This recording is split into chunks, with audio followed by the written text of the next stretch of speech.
Hello guys, আসসালামু আলাইকুম। আপনারা সবাই কেমন আছেন? আশা করি সকলেই ভালো আছেন। আজকের ভিডিওটা কোনো ঘোরা বা খেলা বা কোনো ফানি ব্লগ না। আজকের ভিডিওটা হচ্ছে আমার স্বপ্ন পূরণের অন্যতম একটি দিন, যে দিনটির কথা আমি কখনো কল্পনা করতে পারিনি এবং সেটা বাস্তব করার জন্য আমার সবচেয়ে বড় অবদান রেখেছেন আমার প্রিয় বড় ভাই, যার কারণে আমার স্বপ্নটা পূরণ হতে যাচ্ছে। প্রত্যেক ছেলের জীবনে স্বপ্ন থাকে, সেটা পূরণ করে তার বাবা, মা বা ভাই। আজকে আমার স্বপ্নটি পূরণ করতে যাচ্ছে আমার বড় ভাই। তাহলে চলেন আমার স্বপ্ন পূরণের গল্পে চলে যাই। আমার স্বপ্নটা কি এবং কি পূরণ হতে যাচ্ছে তা দেখার জন্য কিন্তু অবশ্যই পুরো ভিডিওটা দেখতে হবে, তো শেষ পর্যন্ত দেখার অনুরোধ রইল। প্রথমে আমরা চলে যাই গুলিস্তান থেকে ডিরেক্ট মেট্রো স্টেশনে। আমার সাথে ছিল আমার খালাতো ভাই এবং আমরা ভিতরে ঢোকার পরে দেখি অনেক মানুষ। আমাদের কাছে র্যাপিড পাস থাকার কারণে আমাদের কোনো সমস্যা হয়নি। আমরা ডিরেক্ট চলে যাই ভিতরে এবং ভিতরে গিয়ে আমরা 5-6 মিনিটের মতো অপেক্ষা করি মেট্রো রেলের জন্য।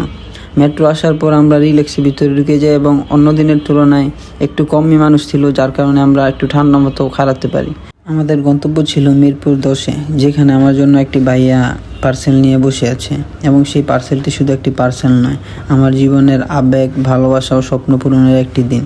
যে দিনটি আমি কখনো কল্পনা করতে পারিনি। আমার অনুভূতিটা ছিল তখন প্রকাশ করার মতো না।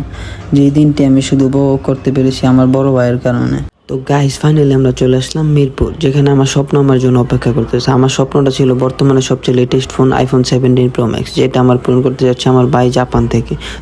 একটা ভাই ছুটিতে আসে, যার মাধ্যমে আমরা ফোনটা নিয়ে আসি এবং ভাইয়াকে আমরা অসংখ্য ধন্যবাদ জানাই আমার ফোনটা এনে দেওয়ার জন্য। ভাইয়ের যেহেতু টাইম কম ছিল, তাই ভাইয়াকে বিদায় দিয়ে আমরা চলে আসলাম বাসার দিকে। স্বপ্ন যেহেতু হাতে চলে এসেছে, তাহলে আর দেরি কিসের? চলেন আমরা আনবক্সিং করা শুরু করি। Let's go, 1 2 3।